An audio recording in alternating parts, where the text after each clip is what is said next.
괴뢰라는데 괴뢰. 어제도 잠깐 괴뢰에서 많은 분들이 깜짝 놀랐어요. 아니 어떻게 저런 표현을 쓰나? 괴뢰라는데 이게 돼 있거든요. 일단 화면 좀 다시 보겠습니다.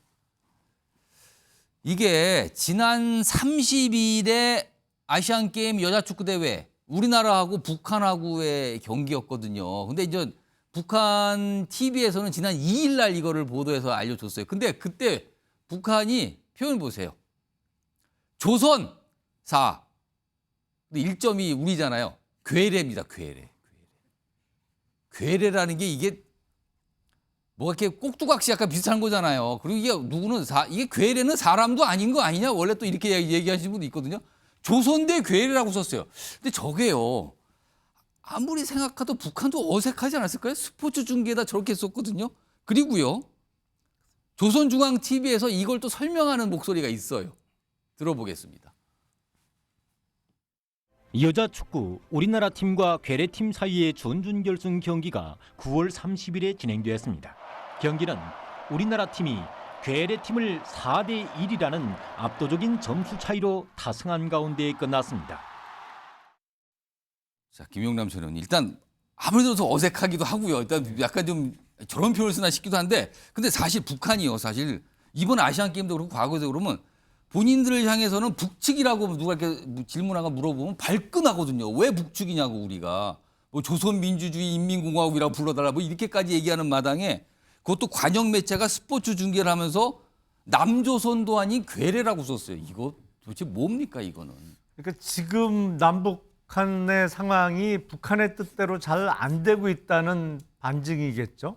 근데 그럼에도 불구하고 스포츠 중계인데도 저렇게 쓰나요? 뭐 북한을 정상적인 국가라고 생각할 수는 없으니까요. 뭐 그러다 보니까 분풀이 삼아서 더군다나 이게 이틀 후에 방송을 한 거잖아요. 예, 늦게 했어요. 북한이 이겼으니까 방송을 했겠죠. 우리가 이겼으면 방송 안 했겠죠.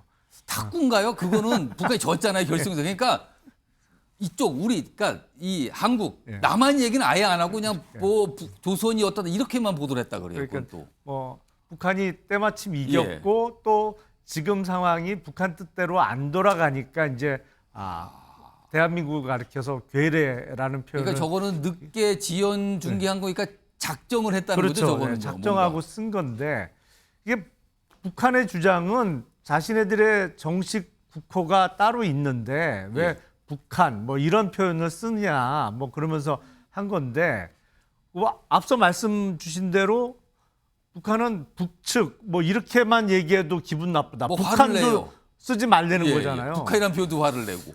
근데 제 기억에 보면 2018년 9월에 당시 문재인 대통령이 평양 방문해서 평양에서 연설을 하면서 스스로를 가리켜서 남쪽 대통령이라고 그랬거든요. 네? 대한민국 대통령도 아니고 남한 대통령도 아니고 남쪽 대통령이라고 스스로를 가리켜서 호칭을 했어요. 근데 지금 상황과 관련해서도 문재인 전 대통령이 남북한의 다시 평화 뭐 이런 거를 강조하는 메시지를 내시는 거 보니까 야 그렇게 해달라는 대로 해주고 스스로를 가리켜서 그게 그냥 한 개인의 문재인으로 북한을 방문한 게 아니고 대한민국 대통령으로 평양 가서도 남쪽 대통령이라고 스스로뿐만 아니라 국가를 격화시키고도 다시 평화를 주장하시는 게 참 일종의 문재인 전 대통령의 정신승리 아닌가 싶습니다. 참 본인만의 정신승리. 알겠습니다. 김재현 최고위원. 괴뢰 표현인데 이런 식이라면 우리가 북한하고 스포츠 중계 때 우리가 북한을 주적이라고 쓰는 격 아닙니까? 거의 이거는. 뭐 우리도 한때 괴뢰 정권이라고 했죠. 근데 이제 괴뢰라는 게 왜 옛날에 인형극이나 이런 극을 할 때 위에서 줄에 매달린 인형. 인형을 괴뢰라고 하고 괴수는 이제 그것을 움직이는 사람이 괴수거든요. 그 손이 괴수입니까 그러면은? 그러니까 이제 그 움직이는 분이 괴수죠. 그래 표현이 좀 그래서 그렇긴 한데 그 상황에 남북 교류 협력법이라든가 협정에서 우리가 남북한을 하나의 국가로 한반도기를 사용할 때 그때 우리 협정을 맺기를 북측 남측으로 맺었어요. 서로 간에 이걸 뭐 국호를 부르면 두 나라가 되니까. 그래서 사실 북측 남측이라고 부르는 것이 어색하지 않은 시간이 차라리 상당 그러면 기간이 남측이라고 쓰든가요. 차라리 그러면. 아니 뭐 조선 그다음에 뭐 남측. 남조선 뭐 이렇게 예. 쓰든지 그 정도까지는 되는데 괴뢰라고 쓴 것은 최근의 예. 그 한미 관계, 한미일 관계, 그다음에 북한이 러시아와 또 중국과 이렇게 접촉을 하면서 일종의 지금 한미 동맹이 강화되고 예. 북한과의 관계에서 상당히 그 자신들의 요구 조건이 수용되지 않기 때문에 윤석열 정부가 미국과 어떤 면에서는 미국의 괴뢰다 이런 입장을 대내적으로 굉장히 그 많이 예. 유포해 왔거든요. 저는 저런 표현을 앞으로 상당히 이제 공식적으로 쓰게 되지 않을까. 오히려 이번에 한번 예. 뭐 여자 축구에서 이겼기 때문에 기분 좋아서 한번 쓰고 마는 것이 아니라 뭐 우리 윤석열 정부를 괴뢰 정부다. 예. 뭐 괴뢰에서 뭐 괴뢰 도당들이 예. 어쩌고 저쩌고 이제 그렇게 하는 시금석이 되는 지금 상황이라고 봅니다.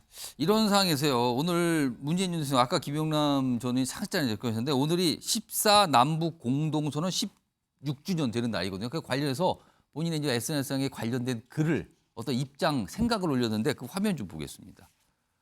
이렇게 썼어요. 남북 관계가 지금 컴컴한 터널 속에 있다. 그러니까 암울하다, 어둡다. 그런데 이걸 써요. 국민들이 절실하게 평화를 바라면 어둠의 시간 끝내고 밝은 미래로 나갈 수 있을 것이다. 근데 김주수 전 총장님. 근데 지금 이런 분위기, 괴뢰 막 이런 거 등장하는 분위기에서 국민들이 절실하게 힘을 모을 수가 있냐 이거죠. 지금 상황이요, 지금요. 일단 뭐 좀 평화가 안 오고 사실상 남북한 좀 대결 정국이나 이런 좀 위험한 상황으로 가고 있기 때문에 이제 절실하다면 국민들이 뜻을 좀 모아야 되지 않느냐 이제 이런 이야기를 하는 거고요. 현 정부에 있어서 뭐 국방부 장관 청문회에서도 이야기했지만 9.19 합의, 군사 합의 이런 것들이 일부 군인들 입장에서는 불만이 있겠지만 남북한의 평화의 어떤 조건을 만드는 데 중요한 기여를 하고 있는데 예를 들면 우리가 파주 저쪽 임진각 쪽 가면 대남 방송과 아주 뭐 전 세계에 엄청난 소음이 있었지 않습니까? 지금 그게 일체 없어지고 또 약간의 이제 상징적으로 그 남측 GOP 그 GP의 어떤 초소도 철거해 가면서 그리고 이제 이런 것들을 해서 이렇게 평화 조건을 만들어 왔는데 이런 것을 군사 대결적으로 보면 왜 우리가 힘에 의한 압도적 무력으로 해야 되지 왜 이런 대화와 타협으로 평화를 하냐 이제 이런 식으로 이제 지금 대통령과 여당이 하고 있습니다. 이 점에 대해서 지적하는 거고요. 문제는 이제 이런 과거 우리 정부 내에서 크게 두 방향이 있지 않습니까? 진보는 가능한 평화를 관리하려고 대화를 시도하고 보수 쪽은 가능한 힘에 의한 안보를 강조하는 이런 경향이 있었습니다. 근데 문제는 뭐냐면 재래식 무기에서는 남한이 북한에 비해서 국방비도 30배 이상이고 압도적 무력을 가지고 있습니다. 다만 북한은 지금 핵 하나 가진 것밖에 없고요. 핵은 재래식 무기로 제압하는 게 아니라 최고 책임자들이 대화를 통해서 동결시켜낸다든가 이런 식으로 핵 문제 푸는 방식은 달라야 합니다. 그런데 마치 20년, 30년 전 재래식 무기에서의 어떤 압도적 우위를 점할 것처럼 대통령이 말을 하고 있고 정부 여당은 그쪽으로 계속 국민들에게서 말을 하고 있으니까 굉장히 평화가 지금 절실하고 오히려 이제 어떤 전쟁이 날까 이런 두려움까지 있는 것 이것을 문재인 대통령이 이제 지적한 거죠.